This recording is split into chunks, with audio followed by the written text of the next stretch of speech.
Well, welcome to Design Talks Now, where we share what matters most. Hosted by Design Pavilion to keep our conversations going and us connected.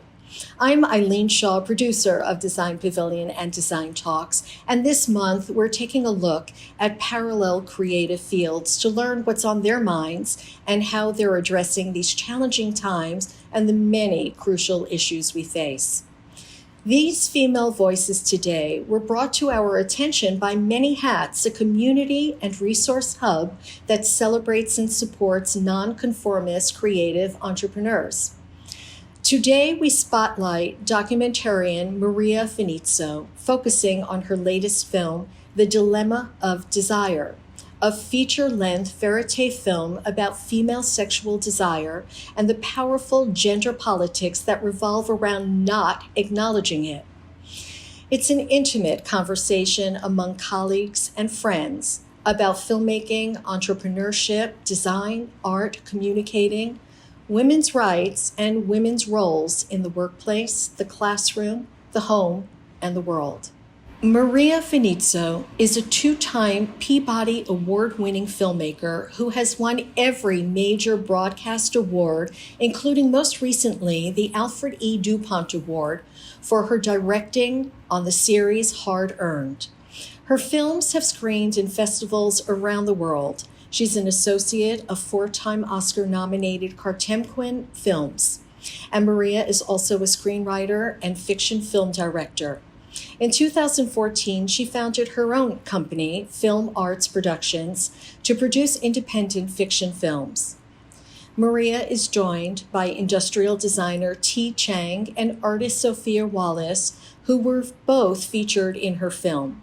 We'll cover each of their unique career journeys within the male-dominated industries of filmmaking, industrial design, and the art world. Chang is an entrepreneur passionate about designing for women. She's the co-founder and VP of design for Design-Centric Crave, the leading brand for women's pleasure, bringing their products to mainstream retail. Leads the concept and design for the company's full line of products, which has won numerous awards, including Red Dot, Core 77, and Good Design.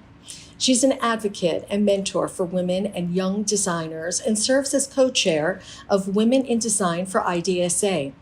She holds an MA in Design Products from the Royal College of Art in London and a Bachelor of Science in Industrial Design from Georgia Institute of Technology. Sophia Wallace is a mixed media artist, changing the way we think about female pleasure through her art. She holds a BA in Political Science from Smith College and an MA in Photography from New York University and the International Center of Photography. Best known for her viral project Cliteracy, her work is shown widely in the U.S. and internationally in museums and gallery exhibitions and permanent collections. Sophia's work has been critically recognized by leading publications and media, and her TED Talk, A Case for Cliteracy, has been viewed over 624,000 times, while her multi-collaboration with Huffington Post, The Overdue, Undertold Story of the Clitoris, received 3.5 million views and was translated in 3 languages. This is a talk that every woman should watch because it's about a film that every woman should see, and anyone who loves a woman. These are real female voices in an overdue conversation. So now, let's begin.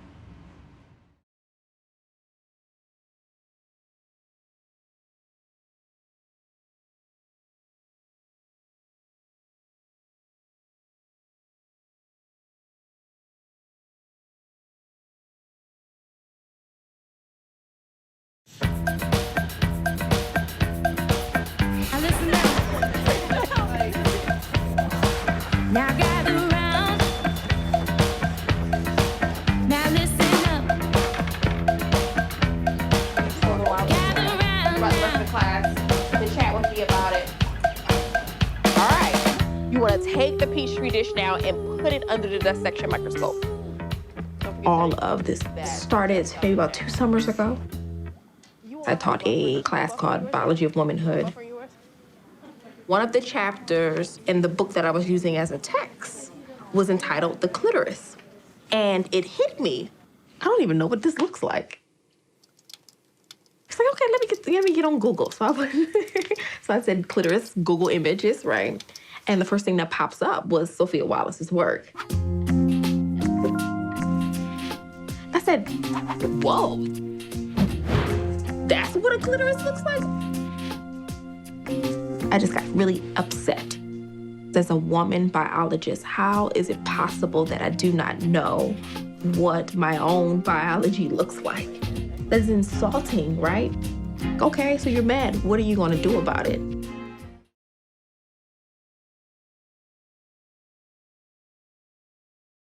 The dilemma of desire came about the way all of my films come about. There's an interest I have that usually arises from my own life in exploring something.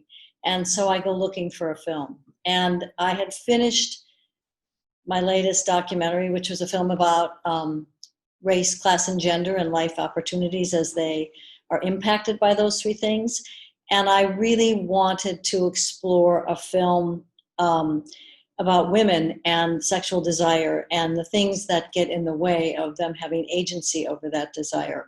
I'd read a book about the science of female sexual desire, written, interestingly enough, by a man.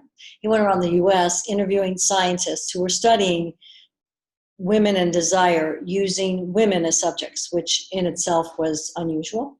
Usually the way they had been studied in the past is they would use men and then they would extrapolate what they thought women were thinking. And so the whole gist of the book, after he interviewed all of these scientists, was that women have as robust a sex drive as men. They're simply told lies about their sex drive in order to reinforce patriarchal structures. And so what really interested me in that bit of information was women have as robust a sex drive as men. And then because I'm a social issue documentary filmmaker, I asked the question, well, that's just great. Now, what do women do with that information? Because we're not free to behave in the way we want. And so I started researching how I would make a film, a cinematic film that came out of maybe the information in the book, but was not like the book. And what was the first person I came upon was Sophia Wallace and her work, Cliteracy, The 100 Natural Laws. And so in studying her work and looking at all of it, it was an incredible education for me, because I loved the work that she was doing as an artist, and it was just so fresh and new. And then what you also have to do when you're thinking about a film is you have to say, okay, what's the story in the film and how will I tell it? And because this is a film that was not structured in sort of a traditional narrative, right? So it's a story about a scrappy sports team that's an underdog sports team that wants to make it to the playoffs. And so you follow that journey while they try and get to the playoffs. And then they look like they're going to make it, and then they don't. And then finally they learn a big life lesson. Well, I didn't have that narrative, right? This is an essay about female desire. And so in addition to finding Sophia, I had to go looking for other people who were doing work in this space. And I was fortunate enough to come upon Lisa Diamond's work. She's at the University of Utah. And then also Sophia and I met up in 2013 and had a great meeting, and I loved meeting her. And then we started shooting in the way you do with a documentary is you start small, right? Because you usually don't have any money. And so, I made sort of a trailer with Sophia in it, and then started building upon that trailer. And at some point in the process, it became clear that I would need to follow kind of what I called everyday individuals. So Sophia and Lisa Diamond, and Sophia had introduced me to Stacey Dutton at that point, were all people who talked easily about these topics because it was their life work. And one of the suggestions was made to me that it would be important to see how this work that they were all doing impacted the lives of just everyday women and femme-identifying people who were trying to grapple with all of these issues. And so I went looking for the 5 subjects in the film. And at some point in the process, I think Sophia also sent me an article about Chang. And she said, you've got to get this person in your film. She's phenomenal. And so T came into the process, I think at least 2 years into our filming, and brought an incredible perspective that I hadn't even thought about, which was around industrial design and how everything in the world is sort of male driven, even how things are designed and even how things are designed for women. And so T came into the film and was an incredible addition to that film. But how the actual film finally came about was after 2 years of editing and looking at all of the material and trying to create a structure which would support an argument that I was trying to make, which is that they're really, we can't really talk about women's equality and women's safety without also talking about their ability to have control over their own bodies and their own desire.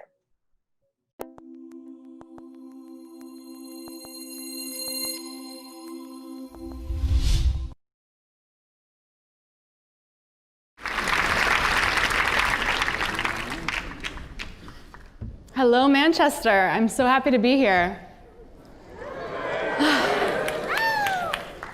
My name is Sophia Wallace. I'm an artist, and I'm here today to share with you a project that I hope will empower you personally, and by extension, those that you love, especially if they have a clitoris.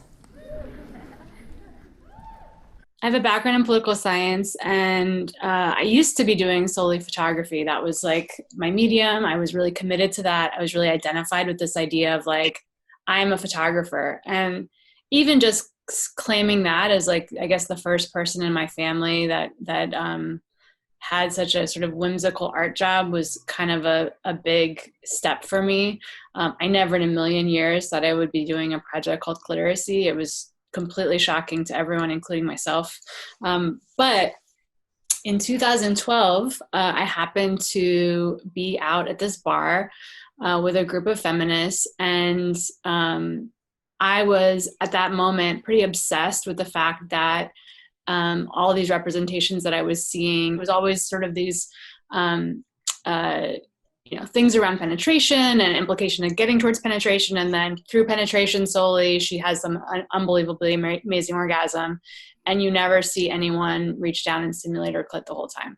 So I was bullshit. Like, I know, that whole narrative is such bullshit. As a photographer, I was just like really thinking a lot about what these narratives do in the world when you only see this one type of image over and over again in this trope. Eventually you're just like, well, I guess my body must be wrong and not functional because this works for everybody else, but that's not how my body works. I have to do this really awkward, unnormal thing of like stimulating this place where there's 8,000 nerves, but no one else does. So I guess I'm the weirdo, right? So I was just thinking, as someone who's queer and has sex with women and understands how people with vulvas bodies work, someone needs to call this out. And I was kind of like, I don't think I should be the one to do this because I'm having orgasms. I'm not having this problem. But I was like, oh, actually, because I'm already considered like an outsider due to my sexuality, like I'm just going to call bullshit and I don't care. I have nothing to lose. I'm already like seen as like a sexual deviant by the certain kind of old school idea of what sexuality is supposed to be. So anyway, I was at this bar with these feminists and I was talking about my concept. And then one of them was like, yeah, like it is fucked up how clits are represented in visual culture, but do you even know what the anatomical clitoris is? And I was like, yeah. And she was like, it's like this big organ, blah, blah, blah, mostly internal, like an iceberg. And I was like, what? She was like, oh yeah. She's like, look it up on, the internet, you'll see it's like this totally, it's really big, blah, blah, blah. So I was completely shocked. I went home, I immediately Googled, I came across the work of Mal Harrison and the Museum of Sex, which again, like the fact that this wasn't on the front page of the New York Times is really offensive. It was like hidden in an advice column of the Museum of Sex. But she talked about these first, scans of the internal clitoris being done in like, I believe at that time it was like 2009, the first sonograms of an erect clitoris. She talked about Helen O'Connell, and that kind of set me off on this deep, deep research dive. And I just continued to be shocked and surprised and angry that how have I gone through my whole life not knowing this information? I went to a women's college. I always had interest in, the body. I actually own multiple books that had the word vagina in the title. So like, if anyone should have known this basic information, like I should have known. And I believe I was 34 at that time, like just found out for the first time what the anatomy of the clitoris was. So that's part of how I started the project. But as someone who's trained in photography, I was thinking about, wow, lens-based media has done a lot of harm to the subject matter, because it's not that there's a lack of visual depictions of female genitals and vulvas. You can look at porn, you can look at the history of art. Women's bodies have been used as the de facto representation of desire and sexuality. So on the one hand, we're shown everywhere, and yet our interior experience, our pleasure, is completely unknown and unseen. That is such a paradox, and that's so troubling. And that is why I kind of leaned into my design background, my interest in human rights and political science and theory, and I started working with text. And text became this way that I was able to really bring so much information to the table, and also work with minimalism, work with scale, and then also kind of invite viewers to go beyond sort of looking at this sort of object that they think they know, and kind of like, and it's so simple, they can just look at it and walk by and like have the answers, but actually take time, think. Eventually through the reading, they start to enter their own body, their own memory, their own history, and really identify with the subject position of the clitoris. So I wrote 100 natural laws of clitoracy, and natural laws are laws that are inalienable. No government can take them away from you, no religion, no state. Anyone that's alive has access to them. And I wanted to make the argument that, hey, the clit has a right to exist in its truth, to be known, not to be kept in ignorance, censored in public speech, censored from education. It has a right not to be cut out of the body like a cancer. Also, clits are amazing. We should celebrate them. People with penises love to be like, making metaphors of the Eiffel Tower or champagne bottles or all sorts of these powerful metaphors. Well, our clits are pretty amazing too. And like having one is really great. I really recommend it, honestly. So I wanted to also have some sort of swag and celebration of the clit and ownership of it, because so much of the language and these tropes are really, really harmful. Anyway, that's basically a little bit of what I was working on when Maria found me. And I don't really know how she stumbled across my work, but she basically just wrote me an extremely thoughtful email to let me know what she was working on, what her intentions were, what her background was as a social issue documentarian, which was helpful because when you work on something that's considered so taboo, you get a lot of really inappropriate people writing you things, trying to talk to you, trying to meet up with you, trying to come to your studio. So it was helpful to have her be so thoughtful in the way that she approached me and taking this content so seriously. And then I just felt like I was in incredibly good hands because I knew with her background and history, she was going to really bring a level of, integrity and care to this project that is just so important. I think I got an email from you, Maria, about wanting to purchase some of our products. I think that was the very first time I got an email. Well, okay, this is kind of a really interesting thing. I've been designing products for women, and I founded Crave, and I remember the very first email I got from her team actually was that they wanted to purchase this product, which is the Vesper. It's a vibrator necklace that's been out for a few years at that point in time. And then we started having this conversation around what this, film was about. And I just really love the concept of it. And I think in my typical fashion of being me, where I remember looking at this, the lineup and the amazing women that are being featured in it, I was like, wow, you have this conceptual artist, you have, someone who's approaching the clitoris, from a medical point of view, and also psychological point of view. And then I was like, you need someone who is actually approaching from a practical point of view in terms of, I'm like, hey, have you heard about industrial design? And that's when I kind of had to kind of let her know, like, hey, yeah, as industrial designers, it's one of those professions that it affects a lot of what we do, but so few of us have actually heard of the actual profession, industrial designers, where we actually create products that people use every single day. And so I had to explain to Maria, like, yeah, I'm an industrial designer. I actually, create these products that go into, people's hands and people's homes, and, just, it would be really interesting, like you might maybe should have an industrial designer in your film.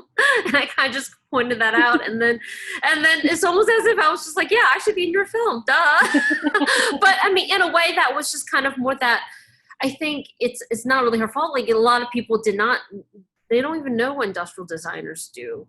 They're like, oh yeah, furniture designers, we have graphic designers. But yeah, no, I just kind of threw that out there. And then Maria was like, actually, you're right. And she just was so all about it. And then like shortly after that, I think in like 2.5 weeks or whatever, we had a film crew out here, and here I was.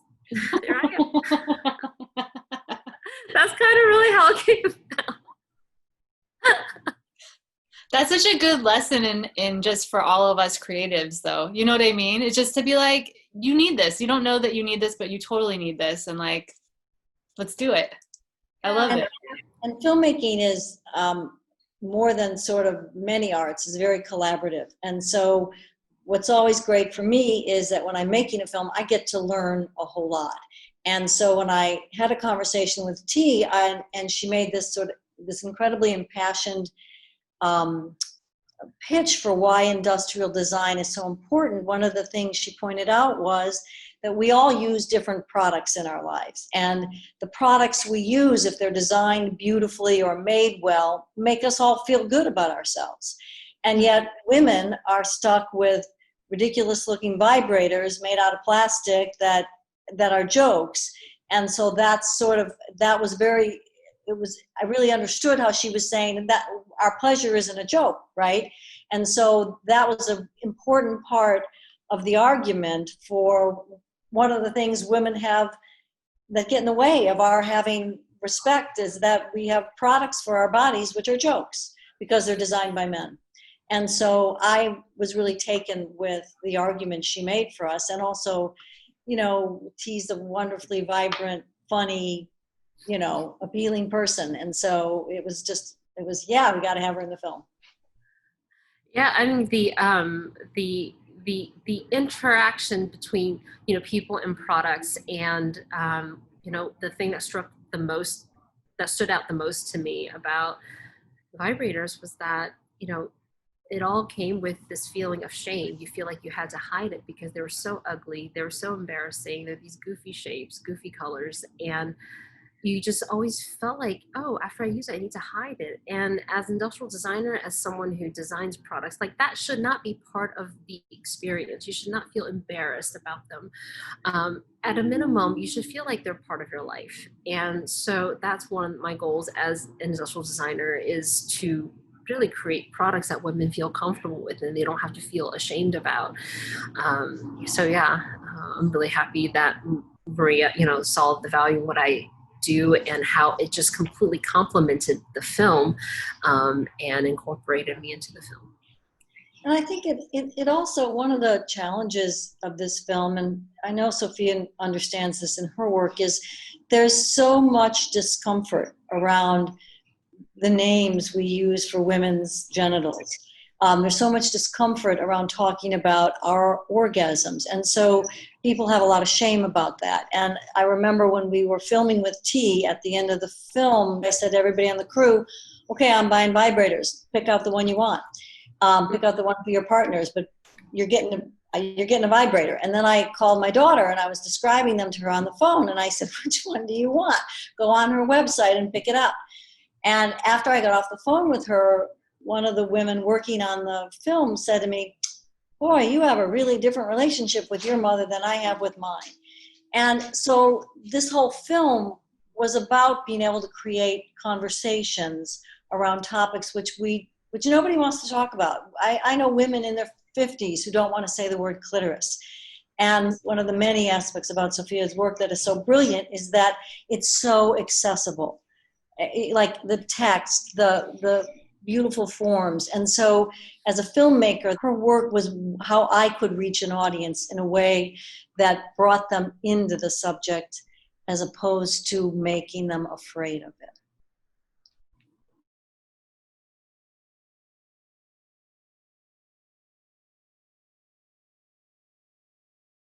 it starts really, really young. It starts with how little girls are taught to think about their genitals. So it's known that when parents will give their babies and their little toddlers baths, they will proudly announce the boy's penis, and they'll identify all the different parts of the body. This is your elbow, this is your knee, this is your foot. When they wash their female child's vulva, they will get silent. They start to speak in euphemisms, saying things like down there, private parts, or all sorts of little nicknames. So very early, there's this idea of unspeakable, this idea of we shut down, this part is frozen, this part is embarrassing, this part is, we don't talk about this in public. So, and then you go to sex education, and there, the clitoris is not even in many cases part of the anatomies that are taught. And if they are, it's just 10% of the total clitoris. It's not as this internal organ, as well as an external organ. And then, in adulthood, we're still in a situation where speaking openly about full spectrum reproductive rights and care is really controversial. In many cases, people feel the need to justify a right to reproductive access in terms of really extreme cases of violence, as opposed to the idea that, sex is a natural part of any adult experience, and any, honestly, children too, you have a body that has these organs, that have nerves where they have them, that has the ability to have, the physical reaction of an orgasm. It exists in all mammals. All mammals have clits. We wouldn't have the ability to have orgasms, and we wouldn't have these amazing nerves if we weren't designed evolutionarily to have them and enjoy that. And then also the majority of sex that you have in your life, even if you do reproduce, it's going to be for pleasure. It's not going to be for reproduction. So we just need to be honest about the fact that the point of sex 99.999% of the time is pleasure. And so if it's about pleasure, we should all have access to pleasure. But it's still considered extremely inappropriate to talk about this openly when this pleasure and this right to pleasure is accessed for people that are female identified. Why is that? Why is it so, if you use the word together like a horny woman, highly sexual woman, it's just like people get so uncomfortable. But if we imagine conversely, like a man who has never had an orgasm, who has never, who has gone many years of his life without the ability to have sexual pleasure, we'd consider that like so sad and so pitiful. So there's just such deep conditioning that allows us to not even kind of have these questions. And when you talk about like, okay, how does this enter our lives, in other ways, or in our work, in our profession. I mean, it enters our lives in the fact that like women can't even say the word vagina in a debate around abortion without getting silenced and not allowed to participate in the debate because they use an obscene word, which happened in Michigan. When public speech of our bodies is illegal, then how do we advocate for them, right? On a basic human rights level. Then there's also the other side of it, which is, medical care. If you don't have a right to feel good, there's probably a good chance that like when you're in pain, also no one really cares.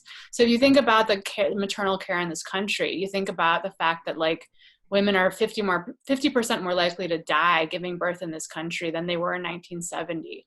That Black women in New York are 12 times more likely to die than white women in childbirth. And 60% of those deaths are completely preventable. Women are saying, I'm having pain, I'm suffering, I'm experiencing this symptom, and they're not listened to. So there's a tolerance for our pain and suffering, and then there's also like a disinterest in our right to pleasure and our right to feel good. And those things are like two sides of the same coin. And the thing that you have to think about is, imagine that you start your sexual life with a lie. Imagine that we didn't tell boys they had a penis, and that's an absurd thing to say because that would never happen. But in fact, that's the way girls start their sexual life. They have absolutely no idea they have an organ on their body that's solely for their pleasure. And a lot of them don't know about it for a very, very long time. And so what that does is lies are ways you oppress people because you withhold information from them. And so if you can lie to half the population about the truth about their anatomy, then you can basically lie to them about anything and get away with it. And so all of that withholding of information is all connected to the way our culture and even the world still strives on a daily basis to control women, because we're frightening if we're out of control, right? Like, oh my God, what'll happen? And so that impact on the life of girls and women is that they silence their voice. They don't speak up.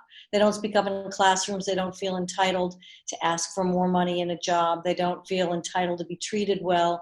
I interviewed a lot of young women when I was looking for women to be in the film.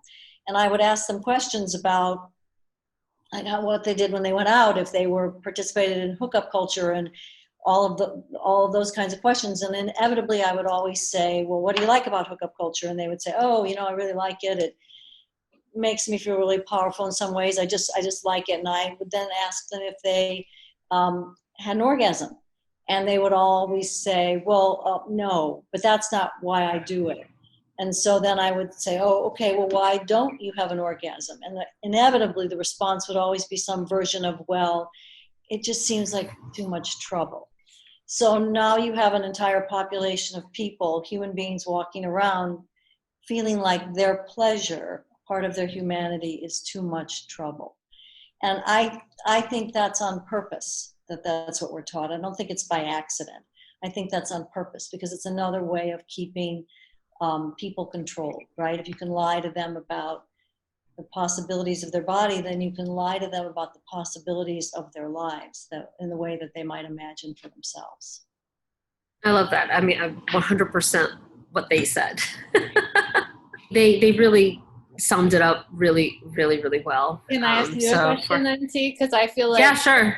I feel like, can you talk about what, people that are buying your products and for the first time can feel unashamed to have a vibrator that they're proud of, that makes them feel great, that is designed for them, that is safe to use, that is beautiful and comfortable. I'm sure people have told you a lot of really personal stories about how transformative it is. I liken the experience of buying a sex toy like if you were to let's say you want to buy a bikini, for example, and every time you wanted to buy a swimsuit, you had to go to some really weird shop, and you would feel like you're doing something wrong, and that is that is the message we send to women when they're buying a sex toy, and when they're not well made, you have to buy them in some dodgy shop, it's letting them know that we don't think this is okay, and we make them feel like they're doing something bad. And so by creating new products that make them feel good, or they're beautiful and they're so beautiful that they would actually wear it out and tell their friends about it, it completely changes the narrative of these types of products. And therefore it changes the narrative of how they experience their own pleasure into something that is beautiful and that is, just as legitimate as any other need. In our lives. And so that is, for me, the goal of industrial design and creating better products for women that incorporates their desires from a place of respect, from a place of support, and not traditionally these products are often made from the male gaze of what men think women want. I'm just having this thought about how grateful I am that your brilliance is being used to make these products that are giving women pleasure and also making them feel like their self-care can include pleasure. It's not just about bikini waxes and, these things that are supposed to be good for them but are extremely painful. And, your talent could be used to make gorgeous stilettos. But that would just be more of the idea of empowerment is about getting through pain and suffering. And not I don't like to wear a pair of high heels every once in a while, but it's just really exciting to bring that design talent and brilliance to something that is actually giving all of these hardworking women who have been, people with clits, who are suffering all day in the job, underpaid, overworked, stressed out, dealing with all of this insanity in marketing, being told you're not good enough, you're not thin enough, you have a wrinkle, you've made up, now you've failed because you have some sign of aging, you're too young, now you're too old, you're too this, you're too that, and there's something that's just to give them pleasure and make them feel good. That just is really gratifying to me. I appreciate you saying that, but I feel like, this is something that we're all doing, and that is the importance of this film, is to capture this moment, because now it's not just a moment, it's a movement. Okay. And the idea that sexual pleasure is not this thing on its own. It is part of a woman's well-being, such as their physical health, is their psychological health, their emotional health. And that is something that is really changing. And so to be a designer at this point in time, and to be, a contemporary, alongside you and Maria, and we've just had enough. We've had enough of this bullshit. And yeah, exactly. And so I'm just really happy to be able to do these things alongside all of you to help support this important cause. I think another really important point to make about your work, T, and I noticed it in the making of this film. And so one of the challenges I had in making this film is that, in talking about the fact that it was a film about female sexual pleasure, that immediately threw me into the realm of porn, as if that's what female sexual pleasure is. It's porn. And porn is inherently dirty and shameful and all of that. And your work, the vibrators are so beautiful, they're so elegant, they're so well designed that they're like the antithesis of porn, right? So you're saying to the world in designing these products, this isn't about porn. This is I've raised the level of the conversation. This is what women deserve, and that porn is its own thing. You can whatever you want, that's fine. But when we talk about female pleasure, we're not talking about porn. We're talking about some of the most intimate choices we make as human beings, and there's nothing that needs to be criminalized, controlled, or shamed about that. And your products really push that conversation and enable that for us to even talk about that. Only like 25 or 20% of women can actually climax orgasm via penetration alone. And so for me, I want to focus on the clitoris, just like Sophia, but from a product standpoint. And I think that is, it's not to knock women who want dildos. Those are great. Those are awesome products. You can get plenty of those. There are plenty of those out there. But there just wasn't any that really focused on the clitoris in a way that was thoughtful and elegant, in a way that, because of the stigma, I truly believe that it has steered away a lot of people who are talented engineers and designers and business people who treated it as a real consumer product in a way that's sophisticated. And, I am very much trying to remove that taboo from it. And I'm a classically trained industrial designer, from Georgia Tech and from the Royal College of Art in London, that I bring what any industrial designer would bring to a modern consumer product. I don't think it's groundbreaking, but yeah, it is, because it just hasn't been treated that way, and it should have been.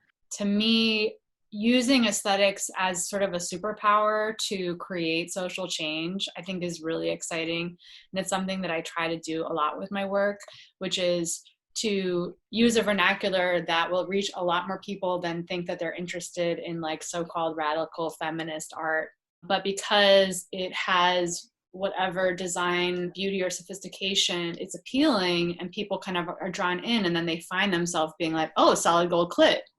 Oh, and then they're like, well, I don't know, it's solid gold. Maybe, there's a certain swag to it. And there's a certain kind of, when you give a piece of text with a beautiful, sans serif boldness, there's a certain way that it holds its space. It exists in the world. It exists in conversation with all this kind of advertising and information constantly bombarding us. And you realize, wow, I've never seen the word clit in text in public space. I've never seen it on a shirt. I've never seen it on a subway ad. I've never seen it on a billboard. And now suddenly you're having this conversation, and maybe you're even saying the word clit more in one day than you said it in the last 2 years, simply by seeing it in the space. And I think, by making these objects that in the past have been treated as deviant and secretive, and it's very frustrating, when the people that are making these decisions about these products that have such a huge impact on our lives and our bodies are completely incompetent and ignorant about our basic anatomy and about sex, frankly. And that's one thing that I think is a really important thing to call out, because for so long, you go through the world and on every magazine, there's a list of like 20 ways to please your man, 20 ways to like give him that orgasm he'll never forget. I want to see apologies from all these magazines to all the women who have been lied to, and all of the men have been horrible lovers, taking every orgasm, giving none in return, and having no clue about the pleasure of the people that they're having sex with. Like, it's absolutely atrocious. Like, we are owed so many apologies. But again, like all of this false information, you know, when we talk about cliteracy, it's not just about being able to read and write, it's about the production of knowledge itself, because we, the people who have this organ, have not been the ones who are writing the textbooks, building the buildings, making the products, and we haven't been able to tell our own story. And that's why, you know, Maria's film is so vital. And also why she's having, you know, she should be having people beg her to like, let them distribute it, let them play it, give her so much money, but instead people are terrified, because that, I mean, it's just evidence that it's so radical. And that's really what we're up against.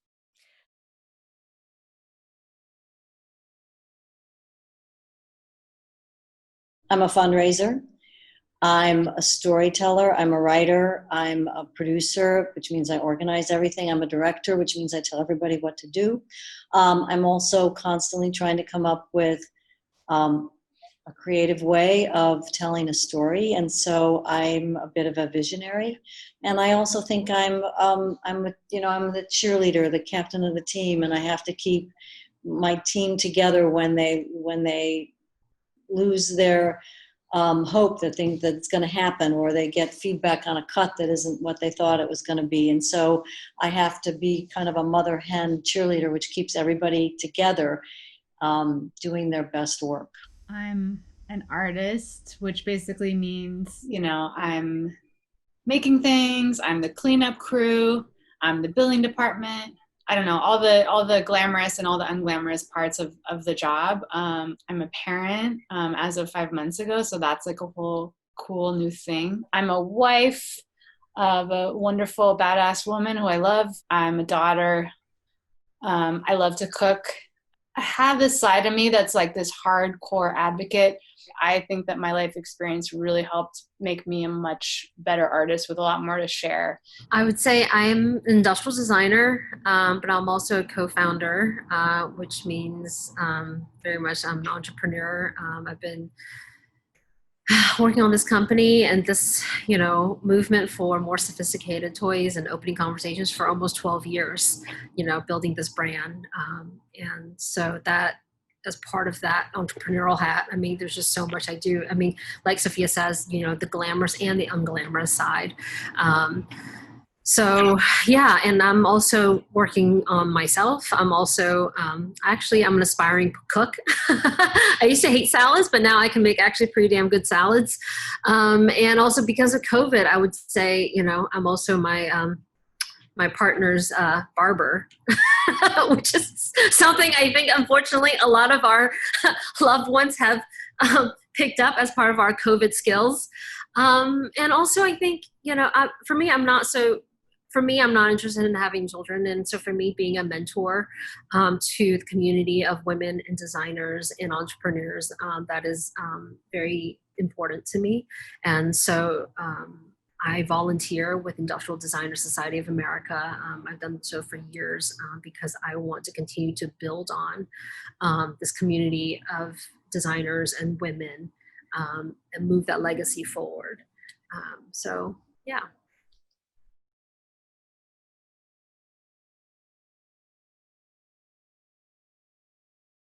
So I've always been interested in stories and storytelling, and I don't really think I thought of myself as empowered when I was younger. I just thought of myself as a storyteller.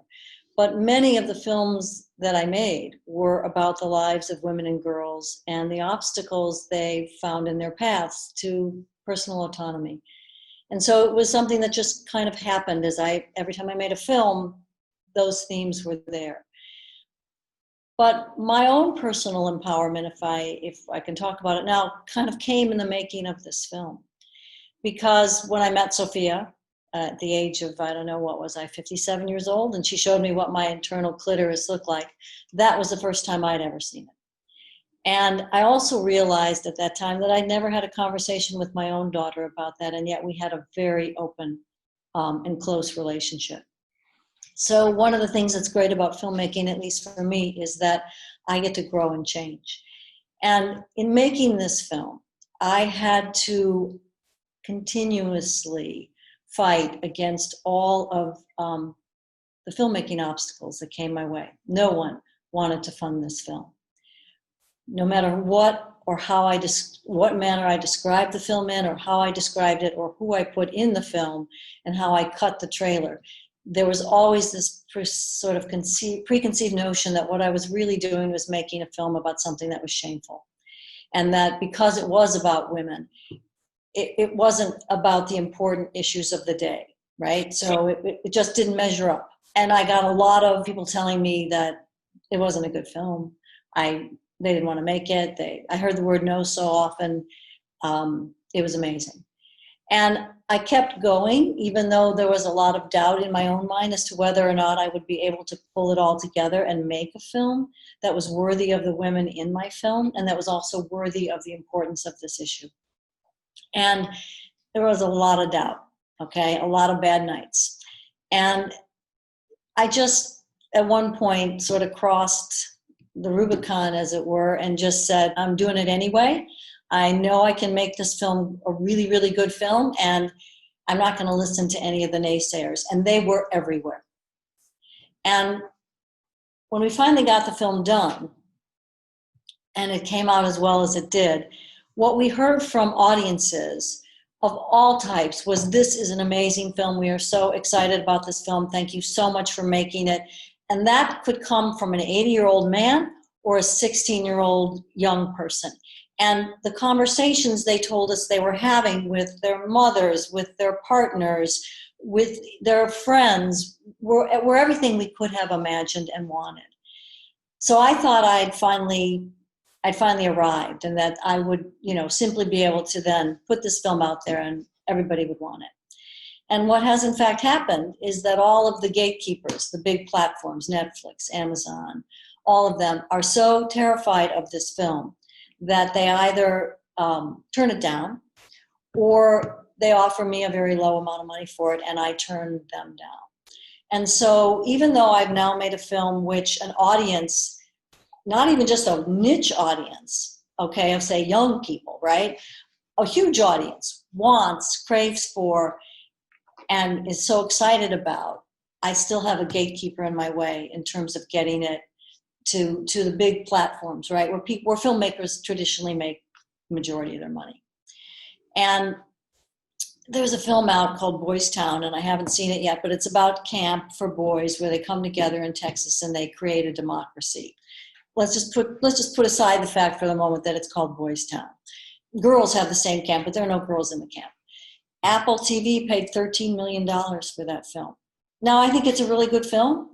Is it worth $13 million? I would say probably not. And yet, this is a film about women's equality, about agency over their bodies, about all of the ways we are treated in the world. You cannot separate the ways women are treated in the world from the way they are treated as sexual beings. You cannot separate those two things. And yet somehow that's not so important, because no one's paying me $13 million for this conversation.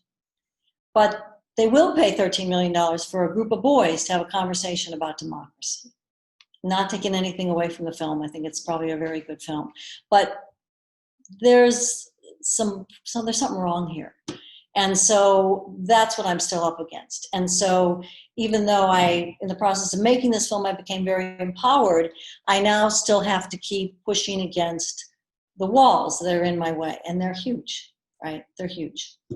I think that for me, I'm sort of lucky compared to Maria and being a filmmaker, where I can release parts of my project all the time, and I'm working on new things. And so I can get a lot of affirmation that helps me keep going. And with my work, you know, I've had such an interesting experience where, you know, sometimes it will go viral and I'll have so much positive affirmation, but then I'll also simultaneously be having a meeting with a curator who will say, you know, I don't really see what you're doing as art. It's more activism. You know, why don't you just start a nonprofit or an NGO, and try to discourage me from being in the art world.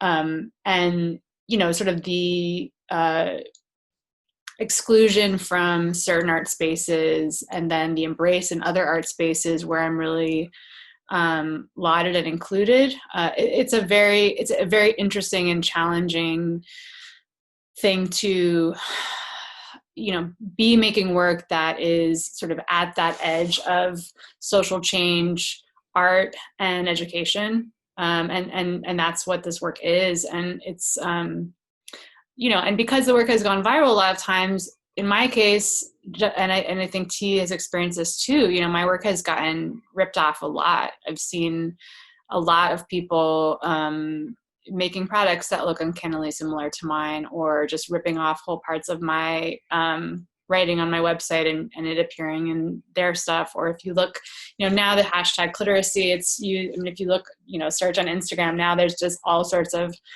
products that are being sold with it, or people, you know, that are starting businesses and becoming experts and talking about cliteracy. And it's sort of that duality of being excited that I made something that has become part of the lexicon, which is what I was hoping. But then the downside is, you know, as a woman artist, as a queer artist, as someone from a working class background, like, it's really hard to see your work taken without attribution, with no recognition of your intellectual creations, and you're part of the history, and being kind of outside of the history of your own work.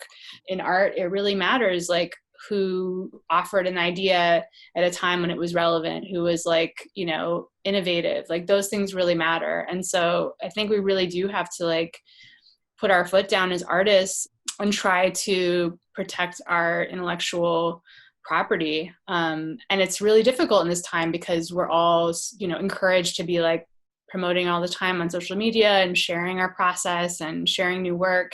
And you really struggle with, like, how much do you share, which certain people are just, you know, following and taking ideas. And, you know, we don't have endless time and endless resources to just keep generating and generating. You know, like, I'm 42 years old. Like, I've been in the game for a long time.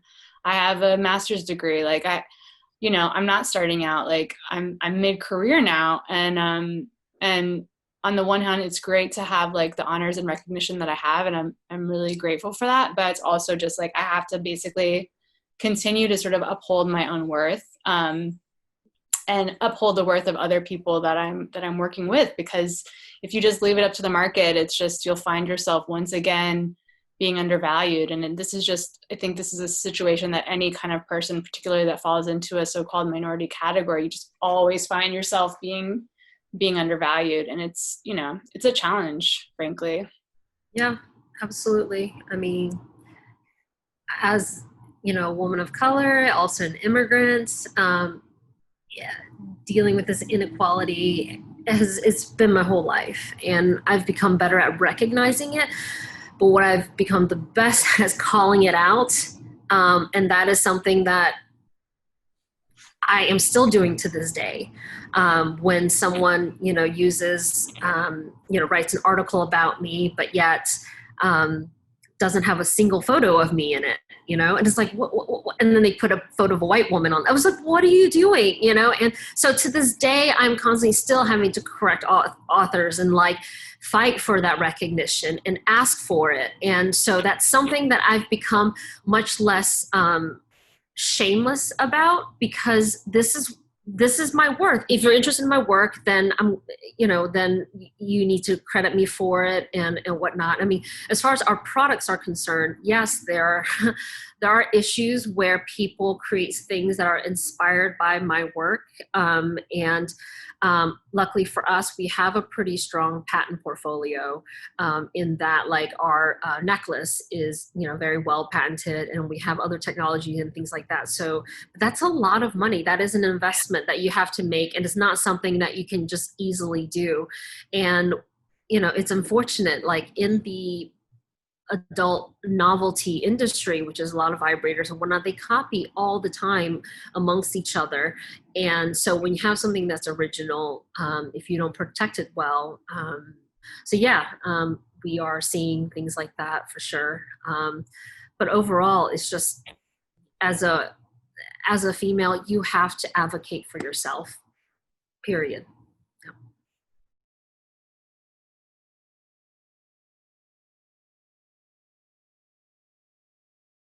So because I've been having this conversation with myself and other people for 6 years, I've gotten to a point in my life where I don't really have a filter about it. And so it's a very natural part of what I can talk about and what I believe in. And it's hard for me to imagine that half the population is an outrage that their anatomy does not meet the bar for truth in a textbook. Like, let's just say that, right?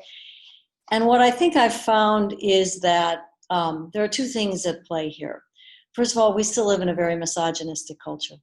And the people who control the media and all of that, they are much more comfortable with stories about women as victims. So we have the rape of the week every week, Law and Order SVU. And I'm a big fan. I used to watch it, right? And we have lots of stories about how women are kidnapped, they're raped, they're murdered, their heads are cut off.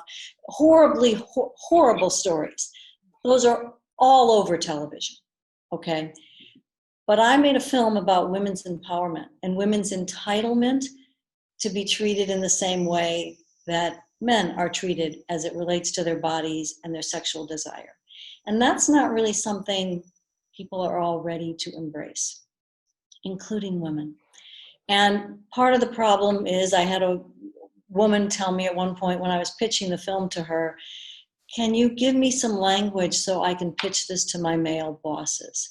And I remember thinking, oh, I didn't help her, right? Because I was sort of blabbing on about it and not realizing that she then had to take it up to chain of command, and that more than likely the chain of command was going to involve men. And it's not that I don't think that men want their partners, heterosexual women, to have pleasure. I think they do. I think that there's just an enormous conditioning and training for there to be so much shame around anything that has to do with women and sex. I don't think people in charge want to change the perception of women and empower women, because then, as Audre Lorde says, once a woman knows the full capacity for her pleasure, she won't accept less. Okay, she won't settle for less. And there's a moment in the film when one of Sophia's friends, who's a man, says that very thing. He says women who have a great deal of self-awareness, sexual awareness and sexual empowerment, are deeply threatening to most men, because they understand that woman won't settle for you, the guy, half-assing your way through your sexual encounter with her. So let's just take it out of the bedroom and put it into all other aspects of the lives of women. If they won't settle for less, then they'll demand more, and the world will have to change. And I, for one, think it'll change for the better. So I think that's still at play here. And while I'm happy Joe Biden is the presidential nominee, I'd be a whole lot happier if he wasn't an old white man. And so that's still happening in 2020, because we're more comfortable with men in power and men being heroes and men being in the hero, the center of the narrative, than we are women. And that's still, and we're a long way from that changing. I have a daughter who's 30 years old, and I have a son who's 28. And I have been encouraged to see all of that's happened, all of the young people who have come out and started to demand change. And certainly it's been around the Black Lives Matter movement, but that is really a movement for all of us.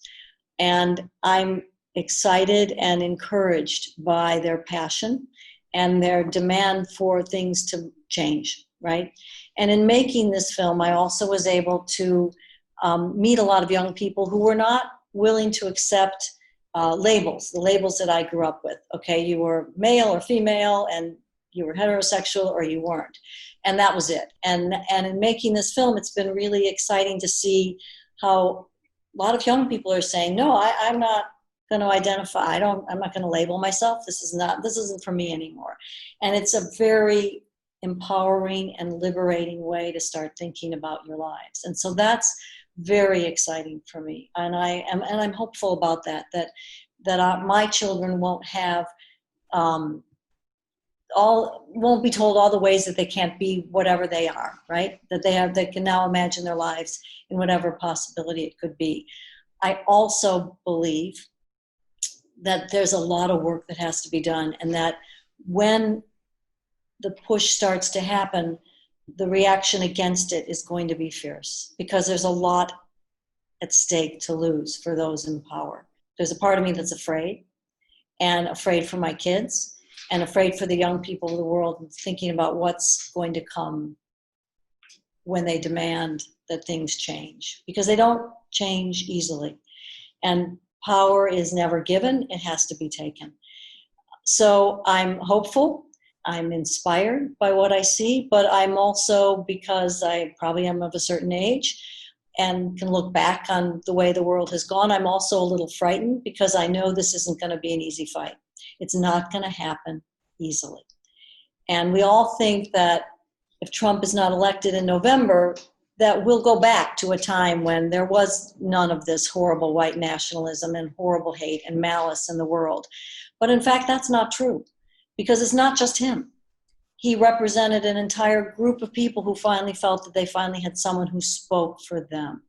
And so I think there's a lot of work that still has to be done. And I'm encouraged that Joe Biden picked Kamala Harris. I am so encouraged by that. And I hope that he lays the groundwork for a younger group of people to come in and start to take the lead, because it's time. And it's going to be a fight. And it's going to be a fight for our lives. Yeah, I mean, I think that, we are now in the middle of a massive civil rights movement.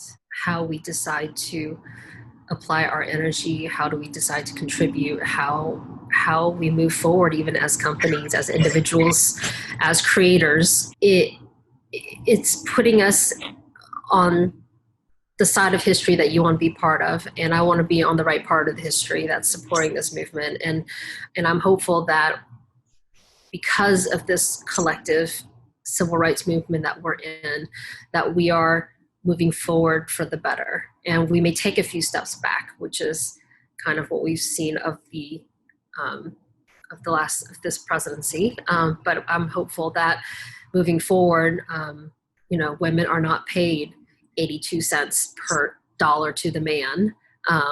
Women are getting their well-deserved 20% raise, and that, we have agency over our bodies, so that every time, which includes also reproductive justice, so that we're not worried about having that agency every time there's some movement on the Supreme Court, with the judges.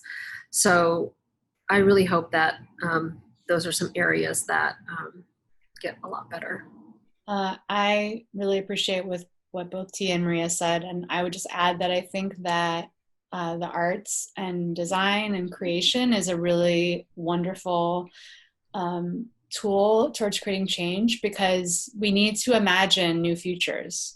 We need to dream up, like, what does freedom look like, to help us get there, because where we are now is not where we need to be. There's so many more possibilities, and we can't accept as artists the idea that we have to stay in our little track and we can't think beyond it. No, like, our job as creatives, designers, is to, like, ask those questions that no one else is asking, to take a step back and look at everything and come up with new solutions. And so I think I always see creating new things as one of the best ways to deal with hard times. I think we can get really caught up in fighting against and being stuck in these old arguments that are like a waste of our time, and rather they distract us from living up to our potential and having the creative space to say, like, what is this world that I want to create? What is my gift that I can make in this moment? Whether it's, it's a design, it's an artwork, it's an intervention, it solves some problem that like you see happening and no one else thinks it's a priority, but you see it and you come up with an amazing solution. So I have a lot of hope in all of us and what we can do together. I feel like we've really come a long way. I mean, since the 10 years, 12 years that I've been doing this, I remember in the very beginning, our company, our very first product was not allowed on Kickstarter. And this year we launched our first product on Kickstarter, which was a huge deal. Okay. And that's been about 10 years.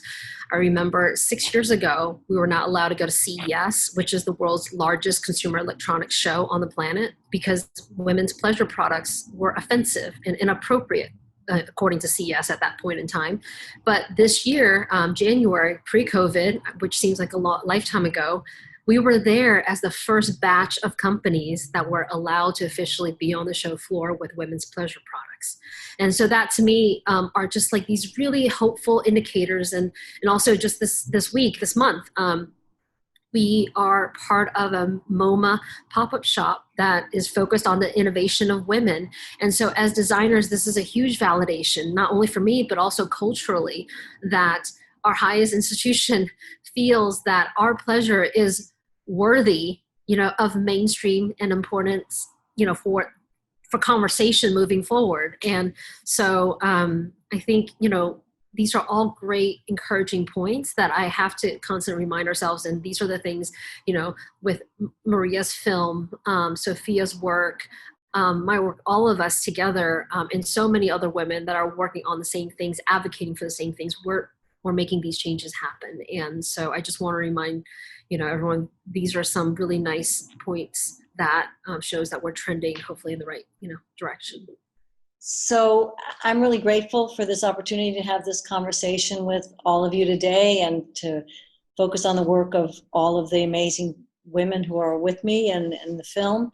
And thank you very much. It's just been a real pleasure. Thank you. Design Talks Now. Thanks for having us. Brava, MoMA, right?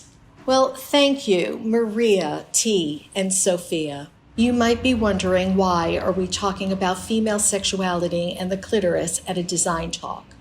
Well, because as Maria pointed out, we can't address women's equality and safety and needs if we can't talk openly about their true empowerment, and we can't separate the ways women are treated in the world from the way they are treated as sexual beings. So please, let's keep the conversation going. And thank you all for joining us today at Design Talks Now. As you can see, we have a great lineup of talks this fall, so stay tuned. And please continue to stay safe, stay smart, and remember, design stands together.